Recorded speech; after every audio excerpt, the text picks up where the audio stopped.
On Tuesday, the EU Parliament passed a new law that requires USB-C to become the single charger standard for all new smartphones, tablets, e-readers, keyboards, computer mice, headphones, and cameras, starting in the fall of 2024.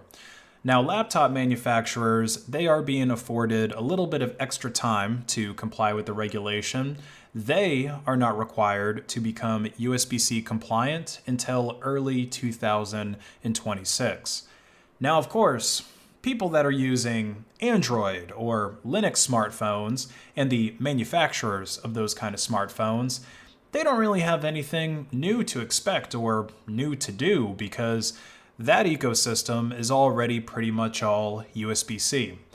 But Apple, on the other hand, they've got some work to do if they want to continue selling their iPhones in the EU market. And of course, that is a very important market for Apple. They've actually been neck and neck with Samsung for the past year for them to try to have the #1 spot. You know, they've been right behind Samsung, and it actually appears that in recent months, according to some statistics, Apple has taken the lead to have roughly 34% of the EU smartphone market. I guess Europeans really like that new iPhone. And with the increasing prices of not just iPhones, but all of Apple's devices, the EU is going to continue to be an essential market for them. So Apple is surely going to have to give in to the EU's demands and start developing USB-C phones or comply with this regulation in whatever ways they're required to. But when will this happen?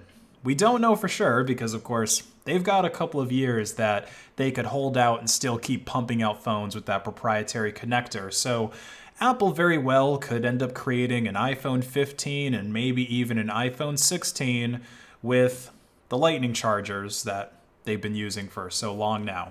Well, Lightning charging ports, I mean, because, well, Apple, they stopped shipping chargers with their phones since, 2020? And that's actually another thing that I'll be interested to see how Apple ends up handling it. How are they actually going to transition to USB-C phones, and are they going to include USB-C chargers with their phones? Because the whole excuse for them removing the chargers from new iPhone boxes was, of course, environmental friendliness. You know, you got to have that good corporate PR. But it saves them a little bit of money. So, of course, they get better margins on the phones. But they were also thinking, oh, well, you know, everyone that's buying an iPhone, they've already bought one in the past, so they could just reuse the charger that they got with the last one. And I know that MacBooks have been using USB-C charging for some years now, and iPads, they've also been using USB-C for a couple of generations.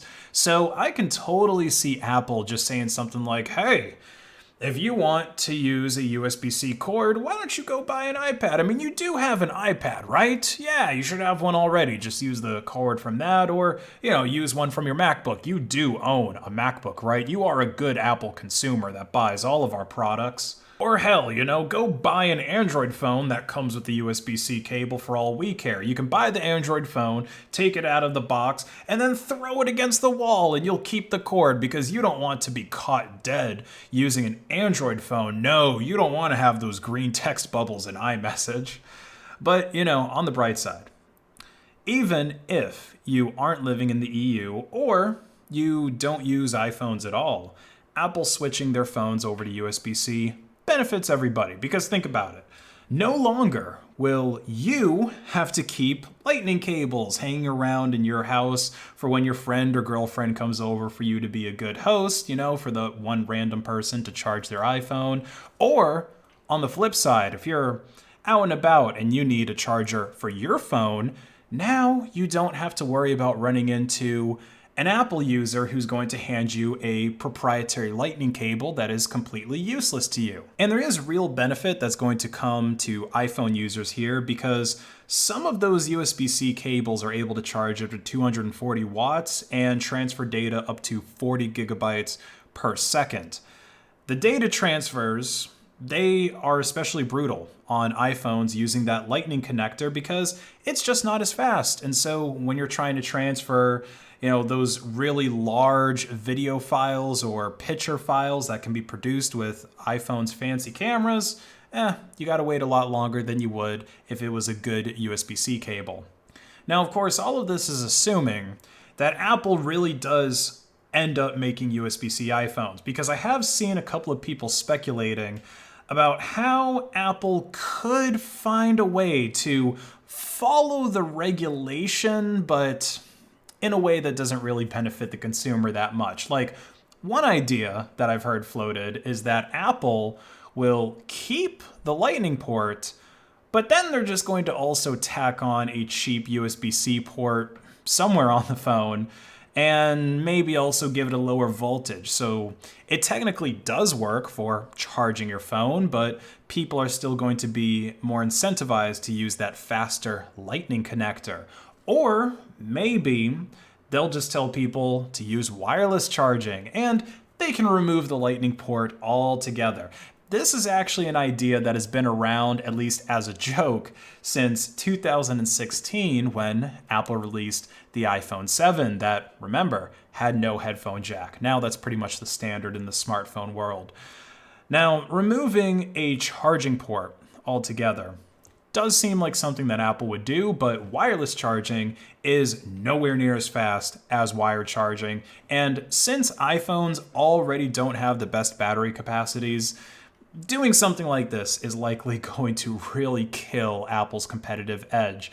So I think it is most likely that Apple will just cave in, convert their iPhones and their AirPods, or not necessarily convert, but when they start making new versions of these, make iPhones and AirPods, which are like the only current Apple devices that are still using Lightning connectors, to use USB-C and join the rest of the world. And I suspect that these USB-C iPhones and AirPods are not just going to be EU models. I think they're going to be in all markets after 2024, because it just wouldn't make sense to continue making Lightning charging phones just for the other markets who probably don't want them anyway. I think everyone out there who wants an iPhone wishes it was USB-C. I don't hear anybody really backing up Apple with the Lightning connectors. And hey, the rest of the world's going to get them, thanks to the EU. Now that we're finished talking about good changes that are coming to the hardware world, let's talk about a really dumb one out there in the wild right now. ASRock, they've apparently started putting giant stickers over the RAM slots on their AM5 motherboards, which of course tends to leave behind a bunch of sticker residue and crap along your RAM slots. Now, I really don't know what was going through the head of whoever came up with the idea to put stickers over the RAM slots, because the position of memory sticks are pretty obvious if you've assembled a PC before. It's one of those things you usually keep with you. They're usually in the same spots, and if you aren't sure, you can always just consult the motherboard manual, or hell, if you really want to help out the consumer, write it right on the motherboard for that random person who's going to be assembling a PC but not have a phone or another PC to look up the manual, or have the paper manual, or just instinctively know where the RAM goes. For that 1 in a million person, you could just have the instructions printed directly on the motherboard like this. I mean, this is even better than stickers, because it's always going to be there for the next person if you sell your old motherboard after an upgrade.